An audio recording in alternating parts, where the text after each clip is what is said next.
A plus one by a six হলে a square plus one by a স্কোয়ারের মান নির্ণয় করতে হবে, অথবা a plus one by a five হলে a square plus one by a স্কোয়ারের মান কত। এগুলোকে কি করে তাড়াতাড়ি করবো আমরা দেখো। এ প্লাস ওয়ান বাই এর যে ভ্যালুটা দেওয়া থাকবে এর মান নির্ণয় করতে গেলে প্রথমে তার স্কোয়ার করে দাও। দেখো এখানে সিক্স আছে, সিক্সের স্কোয়ার করে তার থেকে টু মাইনাস করে দেবে, তাহলে কত হবে 36 মাইনাস টু ইকুয়াল টু 34। কেমন? একই রকম ভাবে দেখো এ প্লাস ওয়ান বাই এর মান ফাইভ আছে, সেখান থেকে এ square plus one by a স্কোয়ারের মান হবে এই যে ফাইভকে স্কোয়ার করবো করে তার থেকে টু মাইনাস করবো, তাহলে ইকুয়াল টু হবে 25 মাইনাস টু ইকুয়াল টু হচ্ছে 23।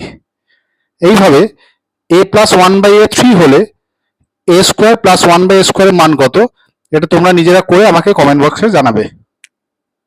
এ square plus one by a square three হলে a to the power four plus one by a to the power four এর মান কত, অথবা a cube plus one by a cube four হলে a to the power six plus one by a to the power six এর মান কত, এবং a to the power four plus one by a to the power four five হলে a to the power eight plus one by a to the power eight এর মান কত। প্রত্যেকটা অঙ্ক লক্ষ্য করো, এখানে যে পাওয়ার আছে এখানে তার ডবল পাওয়ার আছে। দেখো টু আছে, টু এর ডবল ফোর, থ্রি আছে, থ্রি এর ডবল হচ্ছে সিক্স, ফোর আছে তার ডবল হচ্ছে এইট।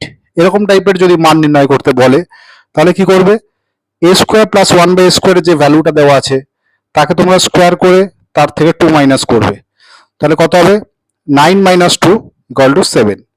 বা এক্ষেত্রেও দেখো a to the power six plus one by a to the power six এর মান এখানে যে ভ্যালুটা দেওয়া থাকবে তার স্কোয়ার করে তার থেকে আমরা টু মাইনাস করব, অর্থাৎ ফোর স্কোয়ার মানে হচ্ছে sixteen minus two equal to হচ্ছে 14।